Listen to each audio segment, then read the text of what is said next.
मुस्लिम शरीफ में हज़रत जाबिर रज़ियल्लाहु ताला अन्हु से रिवायत है कि हुज़ूर अक़दस सल्लल्लाहु ताला अलैहि वबारक वसल्लम ने इरशाद फरमाया कि जब कोई शख्स अपने घर में दाखिल होता है, अपने घर में आता है और दाखिल होते ही बिस्मिल्लाह शरीफ पढ़ लेता है और खाने के वक्त भी बिस्मिल्लाह शरीफ पढ़ लेता है, तो शैतान अपनी ज़ुर्रियत से, अपनी औलाद से कहता है कि इस घर में ना तुम्हें रहने की जगह मिलेगी और ना ही तुम्हें कुछ खाने को मिलेगा। और अगर दाखिल होते वक्त, घर में दाखिल होते वक्त ना बिस्मिल्लाह शरीफ पढ़ी और ना ही खाने के वक्त जब वो बिस्मिल्लाह पढ़ी, तो फिर शैतान अपनी ज़ुर्रियत से, अपनी औलाद से कहता है कि तुम्हें इस घर में रहने की जगह भी मिलेगी और खाने के लिए खाना भी मुयस्सर होगा। अब अंदाज़ा लगाइए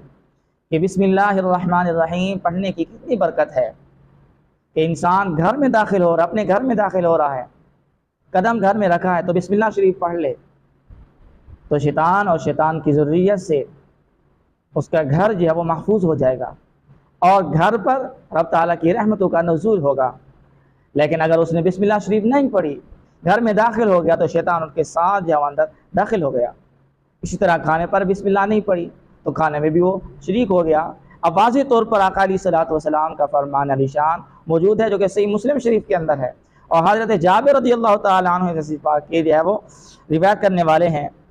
तो शैतान अपनी ज़ुर्रियत से कहता है कि जब दाखिल होने वाले घर में दाखिल हुआ, बिस्मिल्लाह शरीफ पढ़ी, खाने पर भी बिस्मिल्लाह शरीफ पढ़ी, तो शैतान अपनी ज़ुर्रियत से कहता है कि तुम्हें ना ही रहने को जगह मिलेगी और ना ही तुम्हें जो खाना मिलेगा। नहीं पढ़ा तो जगह भी उसको मिलेगी और खाना भी उसको मिलेगा। अब जो मुसलमान अपने घर को